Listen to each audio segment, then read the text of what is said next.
আপনারা আপনাদের যার যেই গুণ আছে সেটি আপনারা তুলে ধরেছেন। বাট সব সময় শেষ কথা মনে রাখতে হবে, আপনারা একটি ডিসিপ্লিন বাহিনীর সদস্য।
আলাইকুম। ভালো আছেন আপনারা?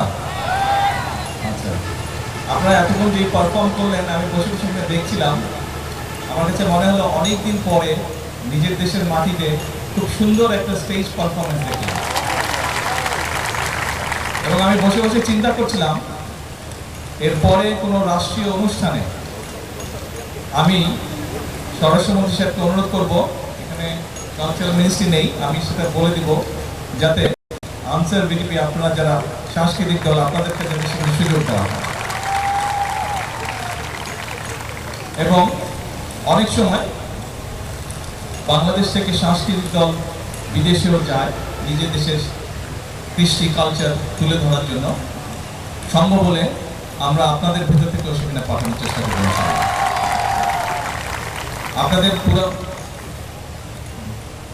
আপনাদের সম্পূর্ণ অনুষ্ঠানটা সত্যি খুব সুন্দর ছিল, প্রত্যেকটা পারফরমেন্স খুব সুন্দর ছিল। তবে আপনারা যেহেতু আনসার এবং বিজেপির সদস্য, অর্থাৎ একটি শৃঙ্খল বাহিনীর সদস্য, একটি ডিসিপ্লিন ফোর্সের আপনারা সদস্য, সব কাজই আপনারা করবেন যেগুলো আপনারা করছেন। আপনারা সমাজ গঠনে, মানুষের সহযোগিতা, আইন শৃঙ্খলা সহ বিভিন্ন যে সকল কাজ করছেন, এই সবগুলো কাজ করবেন। যারা স্টেজে পারফর্ম করলেন, প্রত্যেকটা মানুষের কোনো না কোনো কোয়ালিটি থাকে, গুণ থাকে। আপনারা আপনাদের যার যে গুণ আছে সেটি আপনারা তুলে ধরেছেন। বাট সবসময় শেষ কথা মনে রাখতে হবে, আপনারা আপনাদের যার যেই গুণ আছে সেটি আপনারা তুলে ধরেছেন। বাট সবসময় শেষ কথা মনে রাখতে হবে আপনারা একটি ডিসিপ্লিন বাহিনীর সদস্য, এবং ডিসিপ্লিন বাহিনীর মূল বিষয়টা হচ্ছে ডিসিপ্লিন থাকা, শৃঙ্খল থাকা। কাজে এইটির উপরে জোর দিবেন। পরিশেষে বলবো, শেষের যেই অনুষ্ঠানটি, শেষের যেই গানটি সবচেয়ে সুন্দর লেগেছে আমার কাছে, সবচেয়ে ভালো লেগেছে। সকলে ভালো থাকবেন ইনশাল্লাহ। এবং আমি ব্যক্তিগতভাবে আমি দোয়া করি যেন এই যে আনসার বিজেপি যে কালচারাল গোষ্ঠীটি আপনারা যাতে ভবিষ্যতে ইনশাল্লাহ আরো ভালো, আরো সুন্দর করতে পারেন। আসসালামু আলাইকুম।